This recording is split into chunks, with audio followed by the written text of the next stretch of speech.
Tonight on TBN.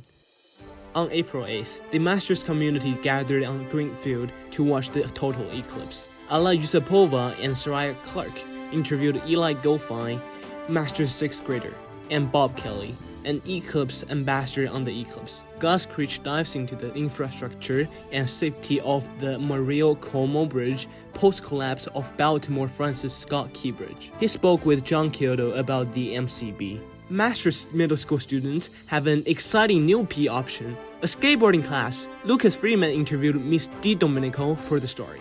Have you seen the new electric charging station on your way down to the track field? Well, Mason Dweck has the latest. Pickle for a Purpose hosted its first pickleball tournament to raise money for Children's Village. We spoke to Sophie Musapur, one of the club leaders. The event was a huge success. Here's some highlights from the day. All this and more, next.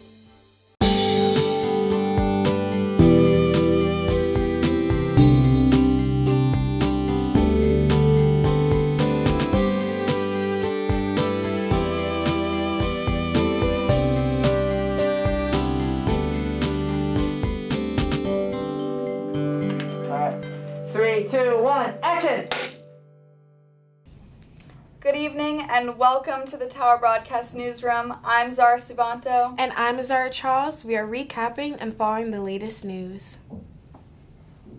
Soraya Clark and Alla Yusupova interviewed Bob Kelly, an Eclipse ambassador, and Eli Goldfine, Masters 6th grader and founder of Ursa Miners, about the total eclipse on April 8th. The Masters community gathered on Greenfield to experience this special moment together. April has been an eventful month for our planet, starting strong with a 4.8 earthquake on the Friday prior to the total eclipse on the 8th of April. Coincidence? The Masters community gathered on Greenfield to observe this natural phenomenon. Here's what we know about it from Bob Kelly, who has worked for 37 years as an air pollution meteorologist at the Environmental Protection Agency. Kelly came in to speak at a Masters morning meeting prior to the eclipse. In any given year, we can get 4 to 7 eclipses in a year, but not all of them are total. We had one last year in October, but it was not a total eclipse. It was an annular eclipse where the sun wasn't completely covered by the moon.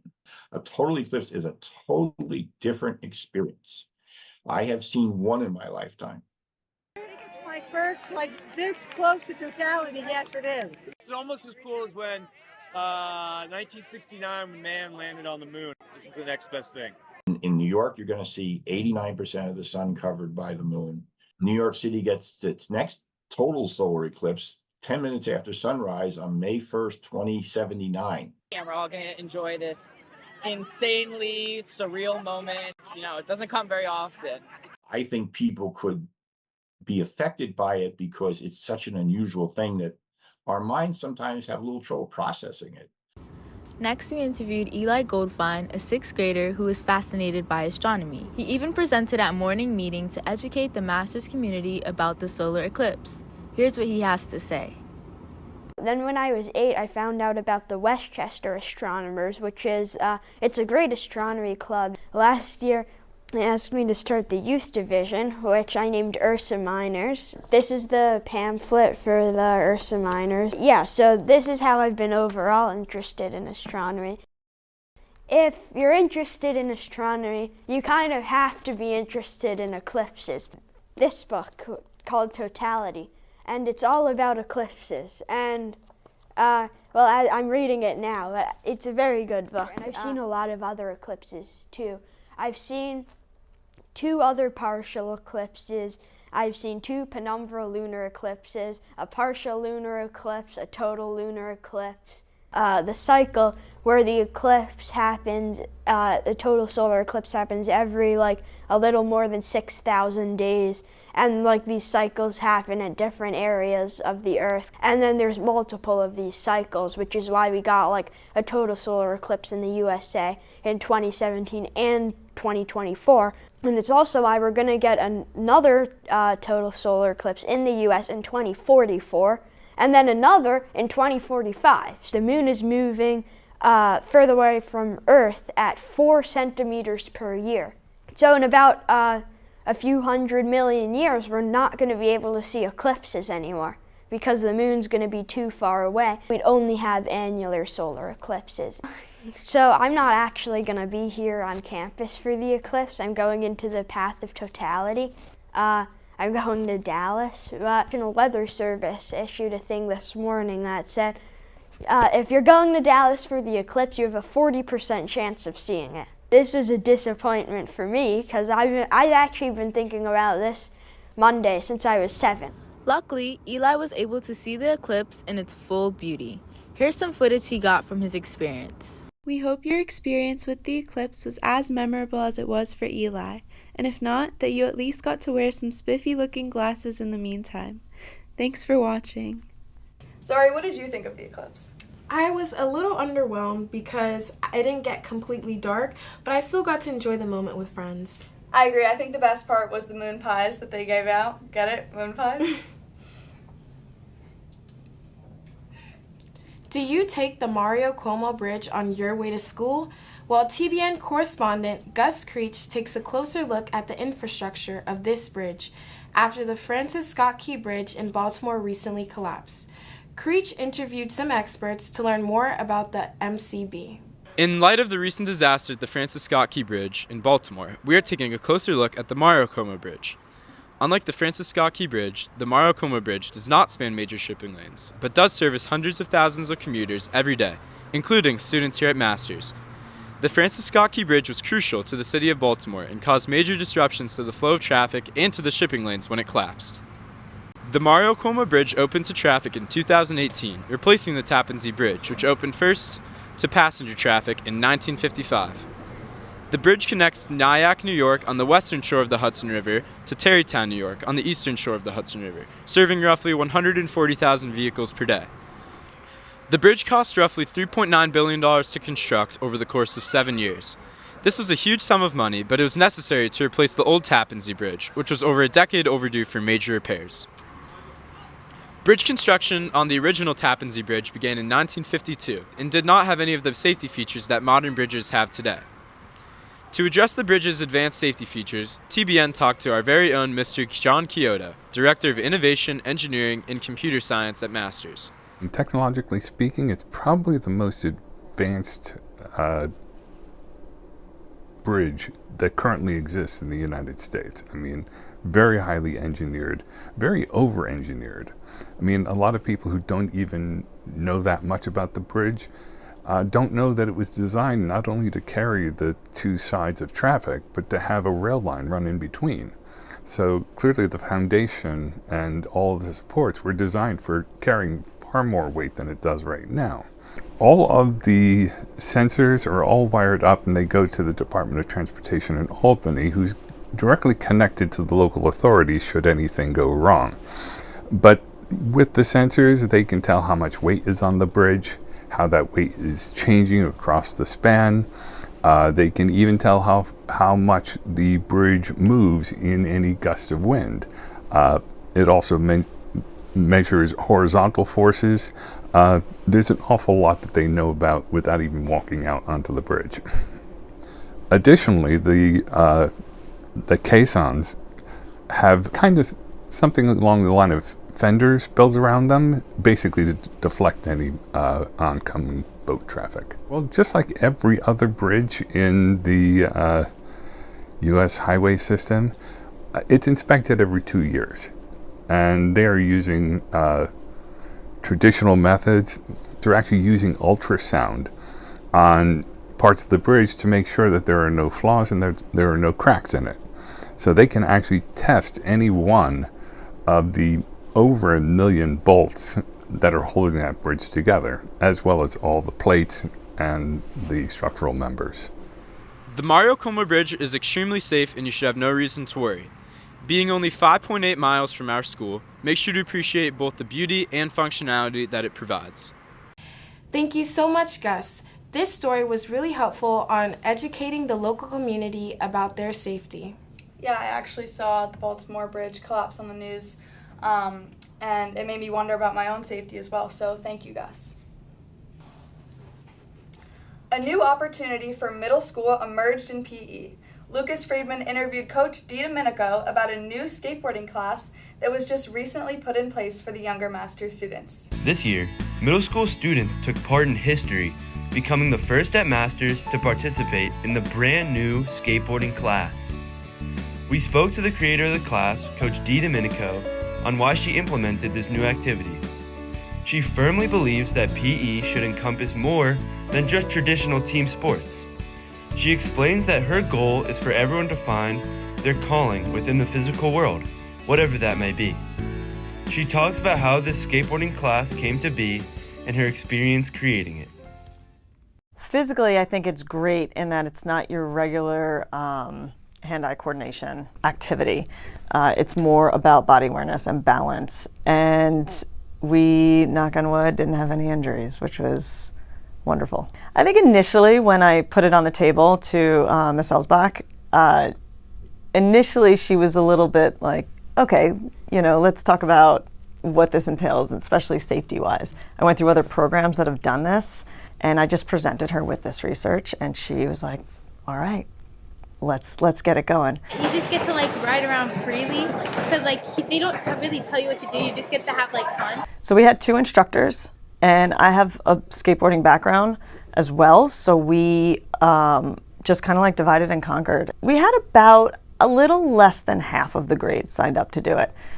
Interestingly enough, the majority of them were girls. I think it teaches kids kind of not to be scared, and also it's a really fun activity that's you wouldn't normally do in school, and it's it's really fun to try different things than just basic sports kind of. Eventually, I'd love to see how kids take it beyond PE. I find it really fun because I've never done it before, and it's a sport that I feel a lot of people don't get to do. See, I want this to become something that's a part of their lives going forward. I would rate this 10 out of 10 because it's fun, and I feel I just have more fun doing this instead of other things at gym. 10. So a 9.5. I'd rate it a 10 out of 10 too, because I've never really done anything like skateboarding, so it's a lot of fun.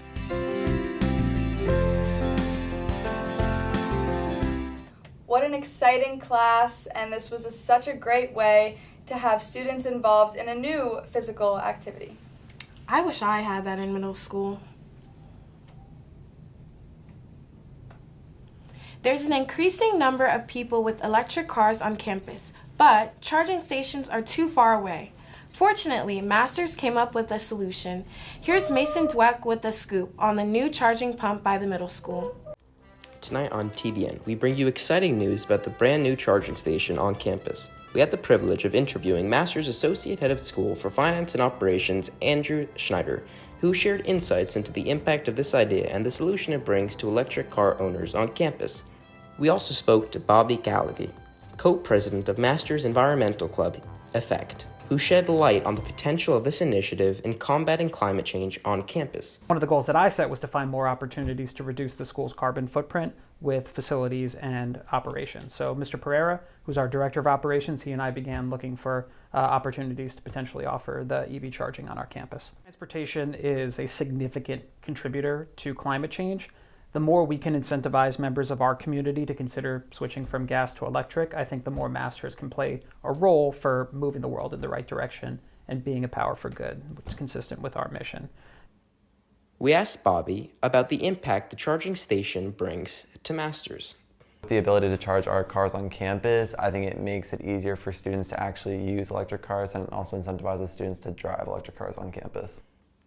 We then learned how long Effect has worked to implement a greener initiative plan and how this pump fits into that plan. A 3-year-long process. Last year, Sophia and I, and then also with the help of Tyler, met with Mr. Newcomb and really tried to advance and make some progress on the plan, and obviously it worked. At this point in time, we're not planning on charging members of the community for electricity. We really want to provide an incentive for them and make it more cost-effective for them to consider switching over.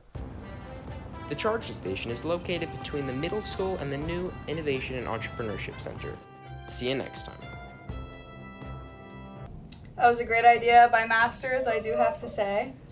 I think that definitely will help out a lot of parents and students who have electric cars. Yeah, a lot of my friends drive their Teslas into school. I am jealous, but For the first time ever, Pickle for a Purpose hosted a charity tournament for parents, students, and faculty to participate in duos and play against one another. The amazing day was filled with pickleball, snacks, and even pickles. This was a charity event for Children's Village. On April 27th, Pickle for a Purpose had their very first charity pickleball tournament. Students, faculty, and even parents were able to partake in this special event. Sophie Musapur, one of the co-leaders of Pickle for a Purpose, spoke on why this event was so important. Pickleball is just such a fast-growing sport, and it's something that faculty, students, parents, everyone can really play. And it's a sport that me and my co-founder, Erin, are both really passionate about. And so we just figured it'd be a great time for the community to come together and also at the same time do it for a good cause. Adam Gimple, the club advisor, also gave his insight on the impact of this event. We always came at this club from the perspective of how can it be a service learning opportunity? How can we take this sport and game that all these amazing people love to play and make it in a way to contribute to the community in another meaningful way? The nonprofit organization in Dobbs Ferry, Children's Village, will receive all donations that were given by the participants and put it towards their spring school supply drive. I'd say that Children's Village is just a really local organization, and sometimes it's really hard to make an impact and donate when the thing that you're helping is so far away. How lovely is it that we can have all these donations and all these school supplies and we could just drive them over to Children's Village? It just makes it feel much more real and connected. I just want to give a round of applause because look at this table, this exceeded all of our expectations. The tournament was organized as a double elimination with a losers and winners bracket. The winners of the losers bracket played the winners from the winners bracket in the finals. The final game was between the Grave Lobbers and the Alphas, who in the end took the victory. Here is what the winners had to say about their experience. Well, for me personally, I think it's a great cause that you guys are supporting, and also I really like playing pickleball. Very similar For those who participated in the raffle, their prizes included a full pickleball set and an hour-long tennis lesson with our very own Greg Lesser.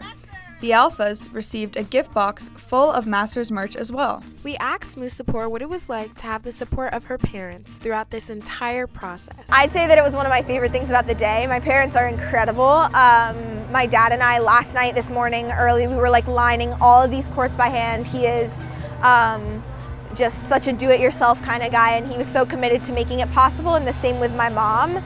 And the fact that they're playing and they're doing well, they're actually pretty good, it just made it feel even more like a community event, especially because my personal community, my family was involved. Not only did this event provide a fun Saturday afternoon activity for the whole community to get involved in and enjoy some snacks, but it also made a huge impact on Children's Village. This tournament was so fun. I even played in it. It was a really great time.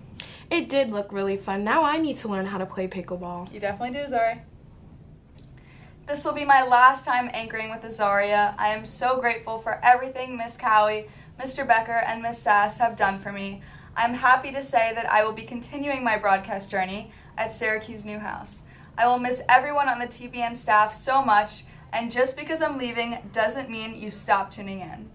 And that's all we have time for here tonight on Tower Broadcast News.